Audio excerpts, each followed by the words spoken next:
साक्षात् परब्रह्म तस्मै श्री सद्गुरु महायोगिनि रूपरहितईश्वर वीरधन्वज माता की जय। పూజ్యులకు సద్భక్తులకు పెద్దలకు అందరికీ కూడా నమస్కారాలు. ఈరోజు అమ్మగారి యొక్క అవతారోత్సవాన్ని 3వ రోజు కార్యక్రమం జరుపుకుంటున్నాము.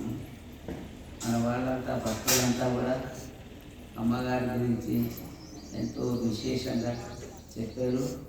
ఇంకా కాలం ఉంటే ఇంకా చెప్పేయడానికి అందరికీ కూడా అవకాశం ఇచ్చేటట్టు లేకుండా టైం అవుతున్నది.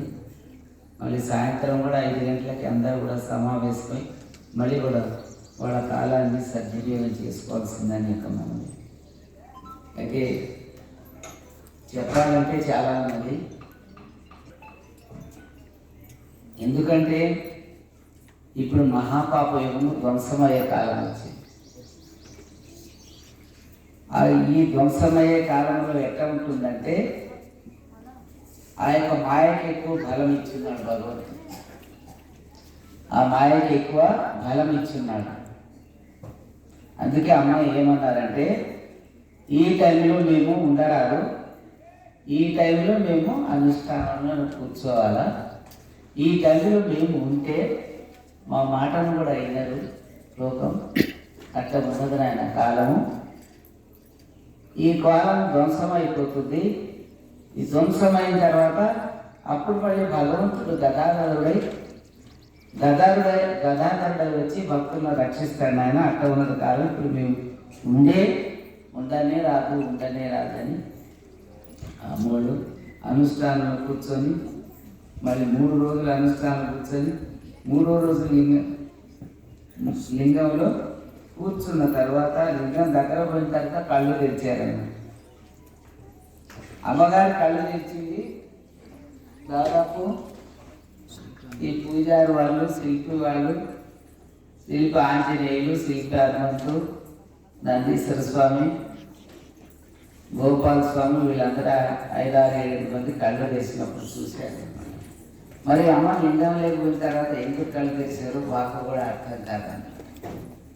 మనమంతా అప్పుడు అంతకుముందు ఒక నెల రోజుల నుంచే అమ్మగారు నేను లింగంలో పోతాను ఆయన ప్రతిరోజు స్నానం చేయండి అంటుంది అన్నమాట. ప్రతిరోజు అమ్మ మీరు లింగంలో పోతాము, ఇదంతా ఎవరు చూస్తారు, ఇది కష్టం అవుతుంది, ఇది మళ్ళీ అంటే అదంతా ఏం లేదు, అదంతా జరుగుతుంది. భగవంతుడు దాన్ని ఇచ్చిన తర్వాత లింగంలో పోవాల్సిందే అనుకుని ఇంకెట్టా 1-2 నెలలు చెప్తూనే ఉన్నారు అమ్మోళ్ళు. నేను చేసింది అదే తప్పు అని అనుకుంటున్నాను. ఎందుకంటే నేనే తప్పు చేయలేదు, అదొక్కటే అమ్మ మాటని తప్పు. ఎందుకు చేయలేకపోయానంటే ఆ లింగంలో ఒక అమ్మ కూర్చుంటే అక్కడ సరైన స్నానం చేసుకోవడానికి అన్నిటికీ కూడా వసతి ఉండదు, గాలి ఉండదు. ఇదంతా అక్కడ ఇబ్బందులు పడతారు అమ్మోళ్ళు ఇంకా ఇంకొక 2 సంవత్సరాలు ఉండాలని మేము కోరుకున్నాము. దానికి ఆ విధంగా చేయలేకపోయినప్పుడు ఇంకా శివయ్య చేయడు అని అమ్మని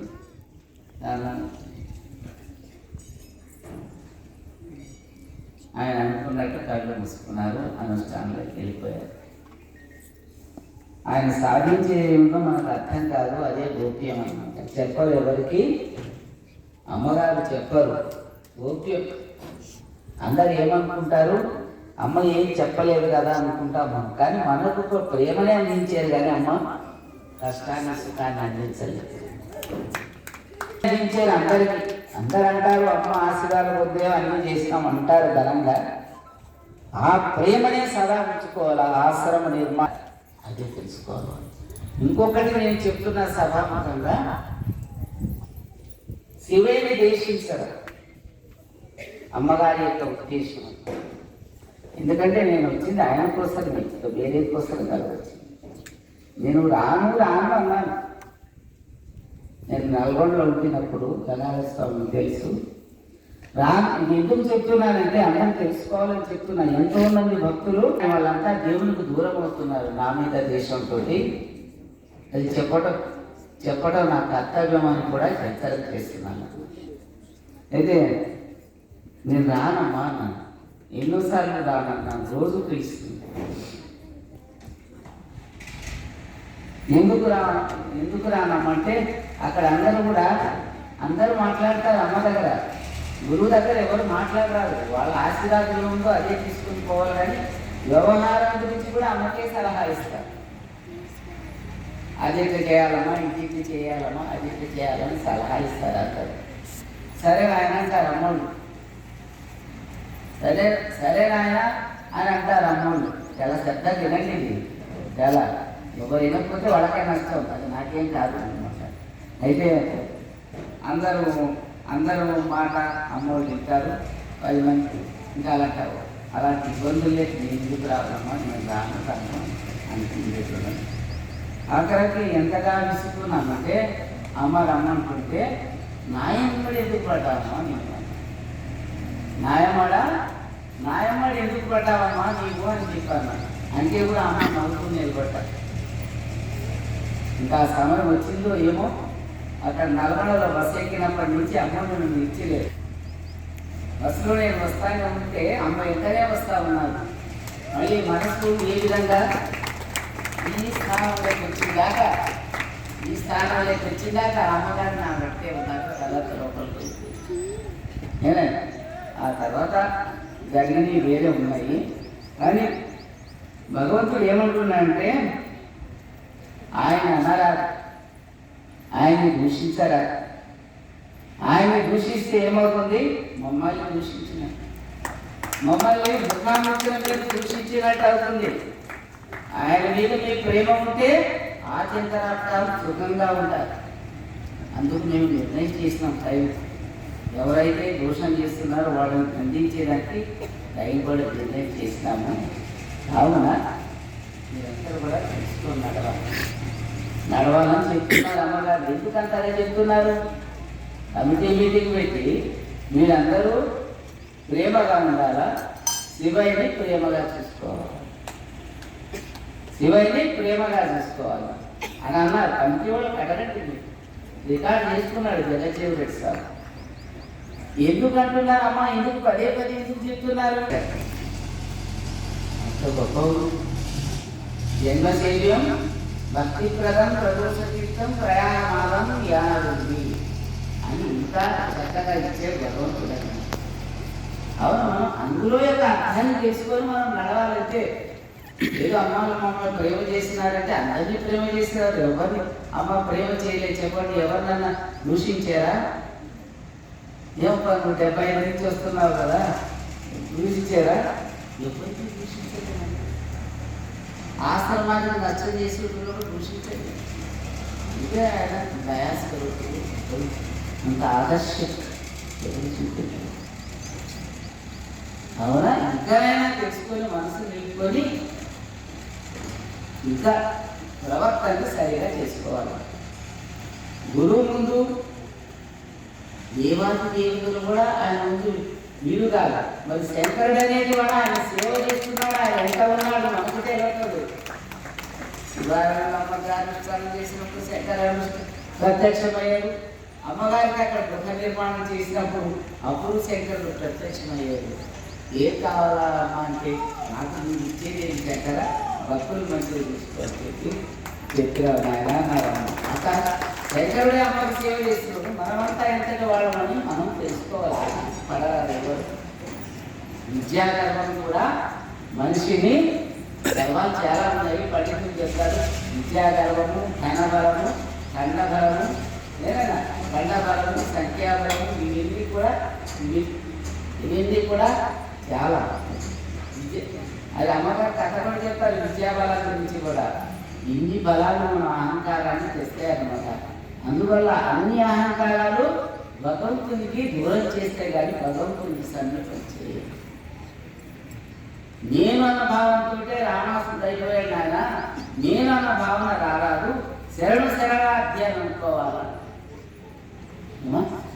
అమ్మగారు నువ్వు ఇది రాసేస్తున్న ఆసనం నీకు నడిపించుకో నాయన అన్నారు. అంటే నాకెందుకు అమ్మా 2 ఏళ్ళు, నాకెందుకు అట్లా, నాకు అలాంటి స్వార్థానికి నేను ఇచ్చలేను. ఇదంతా అమ్మ పేరుతోనే ఉండాలా, అందరూ సేవ చేయాలా, ప్రతి భక్తుడు ఇందులో పాల్గొనాలా, అందరిలో నేను ఒక్కడై ఉండాలని కోరుకున్నాను. ఇక్కడ 2 ఏళ్ళు అమ్మకి మాకు సంపాదన జరిగింది. ఆఖరికి అమ్మ మాట ప్రకారం లాయర్ల కాగితాలు కూడా రాసుకొచ్చారు. అమ్మ చేసిన ప్రతి ఒక్కరికి పాలించాలని కదా కాగితం రాసుకొచ్చినాడు. నీ జోబులో ఉన్నట్టు బయటికి ఏం లాయర్ సార్, నీ జోబులో ఉన్నట్టు ఆ కాగితం బయటికి తీసుకో, అమ్మ దర్శనం చేసుకో. ఓ తెచ్చినా కానీ కూడా అమ్మ కన్నట్టు తెచ్చినా కూడా నువ్వు అమ్మకి అనరాదు తీసుకోకున్నారంటే ఆయన అదే ప్రకారం చేసి అడగండి. ఆ లాయర్ వచ్చిన తర్వాత యాత్రిని చూస్తాను. ఏమ్మా మనకు కావాల్సింది ఏంటి? గురువు.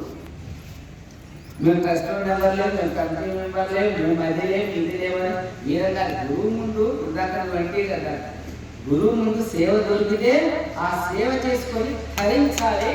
అహంకారంలో కూడా మీరంతా నీ ఆస్తి. ఒక వ్యక్తి వచ్చాడు, నేను నాకు 3 కోట్ల ఆస్తి ఉన్నది, 50 కోట్లు అమ్మకిస్తా, ఇప్పుడే కాగితాలు రాస్తా అన్నాడు. ఇప్పుడే కాగితాలు రాస్తా, 50 కోట్ల ఆస్తి ఆశ్రమానికి నేను ఇస్తాను ఆయన అన్నాడు. అంటే నేనన్నా, మనం ఈ 50 కోట్ల ఆస్తి తీసుకొని ఏం చేస్తాము? ఈ ఆస్తి నీ దగ్గరే ఉన్నది, మాకంతా అవసరమైతే ఆశ్రమానికి అప్పుడు అవసరమైనంతనే అడుగుతావు నాయన. దీనికి నువ్వు అన్న మాటనే బ్రహ్మాండం కాబట్టి అమ్మ కూడా మాకు కూడా సంతోషమైంది ఆయన. నువ్వు ఇప్పుడే రాసి 50 కోట్ల ఆస్తి మాకేం అక్కర్లేదు నాయన చెప్పావు అన్నమాట. ఎందుకంటే త్యాగమై ఉండాలా, గురువు ముందు త్యాగమై సేవ చేసుకొని తరించాలా.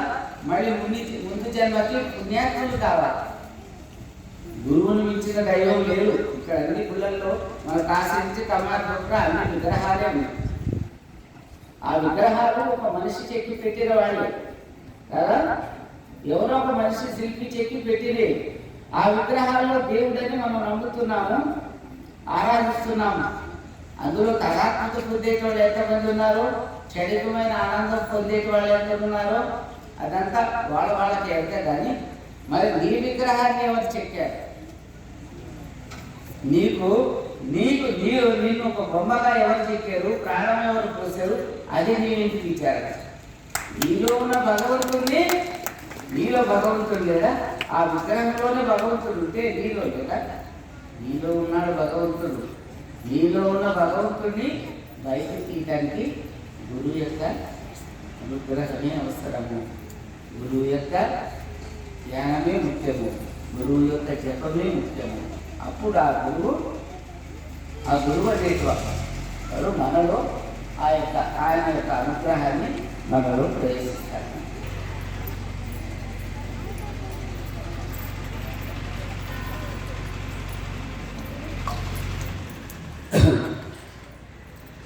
అమ్మలో లేని ఏమున్నది?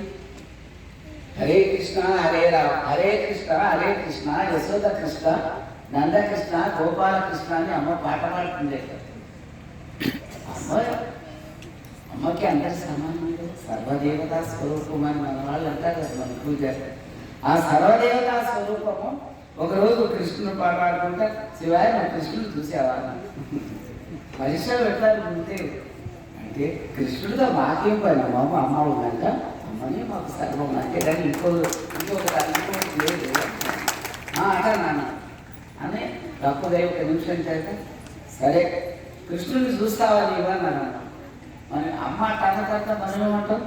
అమ్మ ఇంకా అప్పుడే అయితే అదిగో కృష్ణుడు చూడన్నా అనగానే ఇప్పుడు శిరోభాగంలో అమ్మ శిరోభాగంలో కృష్ణ భగవానుడు దర్శనం ఇచ్చారు. అంటే అమ్మలో ఆ కృష్ణ భగవానుడు కూడా ఉన్నాడు. శంకరుడు కూడా అమ్మలోనే ఉన్నాడు, సకల దేవతలు అమ్మలో ఉన్నారు. తపస్వికులలో భూమి ఆకాశాలు నేను విన్నాను ఆయన, నేను లేని జాగాలు లేదు, భూమి ఆకాశాలు నేను నిండి ఉన్నాను శివయ్య. ఎక్కడ మీరు అమ్మ అంతకున్నారు, ఇందులో ఉన్నారు, సర్వమై ఉన్నారు, సర్వమై భగవంతుడు ఆయన నిండి ఉన్నాడు. నా భక్తులు ఎవరు ధ్యానిస్తే ఎవరు స్పరిస్తే వాళ్ళకి దర్శనం ఇస్తారు. ఎందుకంటే చెప్తారు కదా, అమ్మడు నా పక్కనే ఉంటారు, మా అమ్మడే ఉన్నారు అని మా బృందాన్ని చెప్పలేదా? ఆ భగవంతుని యొక్క స్మరణ, ఆ భగవంతుని యొక్క కృప మనం కలిగించుకొని అనాత్మను చెందాలి. అంతేగాని ఆ దేవుడు ఈ దేవుడు అది ఇది అనుకుంటా అజ్ఞానంలో పోదా. ఆయన ముగ్గురు మూర్తులు సున్నా అమ్మ అన్నమాట. ముగ్గురు మూర్తులు సున్నా మూల మెరుగుతే నిన్నాను. ఏ గోవిందు ముగ్గురు మూర్తులు సున్నా మూల మెరుగుతే నిన్నారమ్మ. ఎక్కడ లోపల అన్నారు ఆయన. అక్కడేం పూజ చేస్తావు, అక్కడేం చేస్తావు? గురు సేవ చేసుకోకుండా అక్కడేం గుళ్ళో ఏం చేస్తావు? పిల్లలు వదిలిపెట్టి గురు సేవ చేసుకున్నా ఆయన.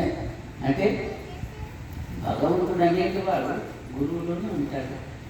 ఇక్కడ అమ్మలాంటి గురువులు ఎంతన్నా ఉండొచ్చు, కానీ అమ్మలాంటి వాళ్ళు ఎవరు లేరు సృష్టిలో. ఆయన అఖండ బ్రహ్మాండమై ఈ యొక్క సృష్టి ధర్మాన్ని ఇప్పుడు రక్షించడానికి వచ్చాడు. మళ్ళీ ఆయన ఈ భూమి మీదకి రావాలంటే మళ్ళీ 1000 సంవత్సరాలు పడుతున్నారు అన్నమాట. ఏదైనా ఇప్పుడు ఆయన ఈ యొక్క ధర్మాన్ని నిలిపేసి బ్రహ్మ విష్ణు మహేశ్వరుడు సకల దేవతల్ని అందరికీ ఇందాక చెప్పలేదా, మన ఈశ్వరమ సప్తఋషులు కూడా మన శ్రీశైలాశ్రమంలో తపస్సు చేస్తున్నారు కదా. అందరూ కూడా బయటకు వచ్చే రోజులు కూడా వస్తాయి. ఇదంతా ప్రపంచం అంతా వినాశనం అయిపోతుంది. ఆయన పుణ్యాత్ములు ఉంటారు, అదంతా కూడా చూస్తారు. అని అగ్రాలలో పోతూ నేనన్న అన్నం లేకపోరాదు. ఈ గురుస్థానంలో ఒక పండితుడు వచ్చాడనమాట. 2 పండితులు వచ్చారు. సోలాపూర్ నుంచి ఒక ఆయన వచ్చాడు, పూరా నుంచి, రాజమండ్రి నుంచి ఒక ఆయన వచ్చాడు పండితుడు. లోపలికి తీసుకెళ్ళినాము పండితులని, కుర్చీ వేసినాము, కూర్చోలేదు, కింద కూర్చున్నారు. ఈ స్థానంలో ఆ అమ్మను దర్శనం చేసుకున్నారు.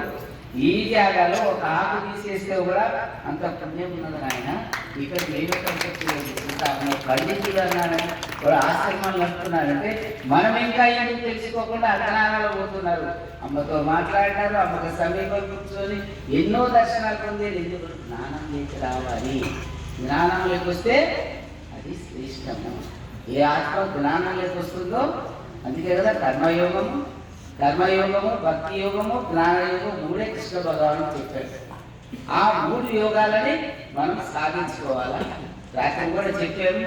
అందుకని తమోగుణములో బ్రహ్మ, రజోగుణములో విష్ణువు, సత్వగుణములో శివుడు, జ్ఞానతత్వంలో గురువు పర్యవేక్షకుడై ఉన్నారు కదా. అవన్నింటి దాటుకోవాలి. బ్రహ్మస్థానం తమోగుణం నుంచి రజోగుణం నుంచి విష్ణు, సత్వగుణం నుంచి నిరాకార నిర్గుణ పరబ్రహ్మ. ఎవరు అమ్మ? నిరాకార నిర్గుణ పరబ్రహ్మ. ఆ పరబ్రహ్మని మనము ధ్యానించాలి, ఆ పరబ్రహ్మను మనం సేవించాలి. యాతనైతే సేవ చేసుకోవాలి.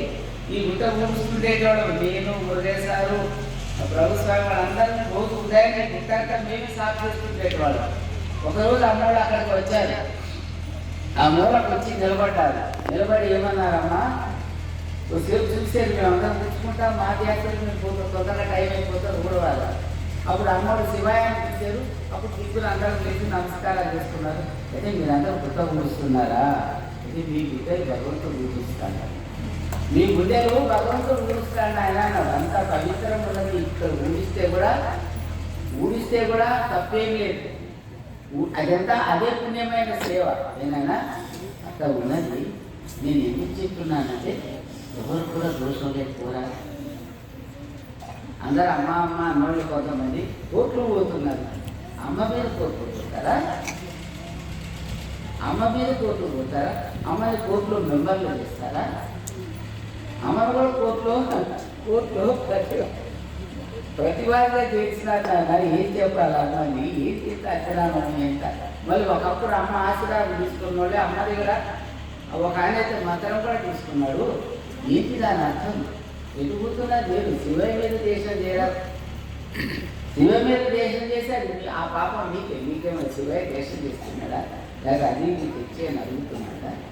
ఎందుకు ఇట్లా స్పష్టంగా అంటున్నానంటే కొంతమంది దోషంతో పోతున్నారు కాబట్టి పోరాదు.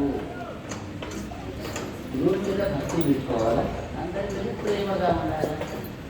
అకారణంగా ఎందుకు దోషం లేకపోయేది పోరాదు అని చెప్పడానికి. దయచేసి చెప్పినట్టు నాకు తప్పైతే నన్ను క్షమించాలి అందరూ. కానీ అందరూ కూడా తెలుసుకొని నడవాలా, తెలుసుకొని నడిచి అమ్మ మనకు దొరికినారంటే అది మన యొక్క పూర్వజన్మ పుణ్యఫలం. వారి యొక్క నామస్మరణ చేస్తున్నామంటే మన యొక్క ధన్యము, ప్రపంచంలో మనమే శ్రేష్టము అని మీరందరూ కూడా తెలుసుకోవాలా. తెలుసుకుని అందరూ ప్రేమ భావాన్ని అందరూ కూడా పాటించుకుంటూ అందరూ కూడా అమ్మగారి యొక్క సేవలో ధన్యత ఉండాలా. మన పిల్లలే అందరూ కూడా, మన పిల్లలు చిన్న పిల్లలు మన స్కూల్లో వాళ్ళందరూ కూడా ఈరోజు వచ్చారు. అందరి పిల్లలకు కూడా ఉపాధ్యాయులంతా జ్ఞానం ఇచ్చి వాళ్ళందరినీ కూడా సంస్కారం తీసుకొచ్చి వాళ్ళందరినీ కూడా ధ్యానము జపం అయినా చెప్పి మనం చెప్పేది చేస్తున్నారు తెలియదు. కానీ అందరినీ కూడా ధన్యత పొందేటట్టు అందరూ కూడా సహకరించుకుంటూ అందరూ సదా ప్రేమ భావంలో ఉంటూ అందరూ కూడా ఆనందంగా ఉండాలని నేను అమ్మగారికి ప్రార్థన చేసుకుంటూ ఇంతటితో విరమిస్తున్నాను. ఓం సద్గురు మహాయోగి రూపయోగీశ్వర వీరధర్మజమాతాకి परम पूज्य श्री ओम श्री सद्गुरु रूप योगेश्वर वीरधर्मज माताजी और कृष्ण कार्यदर्शिಗಳಾಗಿರತಕ್ಕಂತ ಪರಮ ಪೂಜ್ಯ ಶ್ರೀ